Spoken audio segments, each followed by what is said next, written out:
ડીસામાં આજે કોંગ્રેસ આગેવાનોની બેઠક યોજાઈ હતી, જેમાં બનાસકાંઠા જિલ્લા પ્રભારીએ ડીસા શહેરમાં કોંગ્રેસનું સંગઠનનું માળખું મજબૂત કરવાની સાથે સાથે આગામી લોકસભાની ચૂંટણીમાં ભાજપને લડત આપવા કોંગ્રેસ કોઈપણ પ્રકારની બાંધછોડ કરવા તૈયાર હોવાનું પૂર્વ સાંસદ અને જિલ્લા પ્રભારીએ નિવેદન આપ્યું હતું.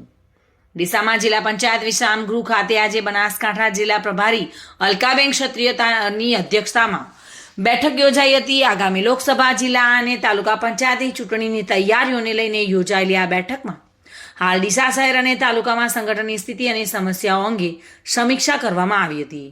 તેમજ વહેલી તકે શહેર અને તાલુકામાં મજબૂત સંગઠન તૈયાર કરવા અંગે પણ કોંગ્રેસના આગેવાનો અને કાર્યકર્તાઓએ ચર્ચા કરી હતી.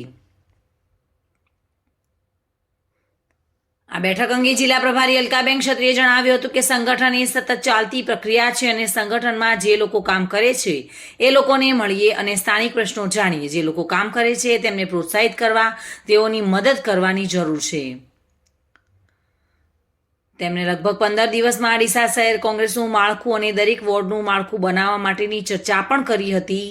આ બેઠકમાં બનાસકાંઠા જિલ્લા કોંગ્રેસ પ્રમુખ ભરતસિંહ વાઘેલા, સહપ્રભારી મુકેશભાઈ દેસાઈ, પૂર્વ જિલ્લા પંચાયત પ્રમુખ પિનલ ઘાડિયા, ધાનેરાના પૂર્વ નગરપાલિકા પ્રમુખ બળવંતસિંહ રાવ, ડીસા નગરપાલિકાના પૂર્વ પ્રમુખ પીપી ભરતિયા, શહેર કોંગ્રેસ પ્રમુખ મુકેશ સોલંકી, પૂર્વ જિલ્લા પંચાયત સદસ્ય પોપટજી દેલવાડિયા, નગરસેવક જગદીશ મોદી, દીપક રબારી સહિત કોંગ્રેસના આગેવાનો અને કાર્યકર્તાઓ મોટી સંખ્યામાં ઉપસ્થિત રહ્યા હતા.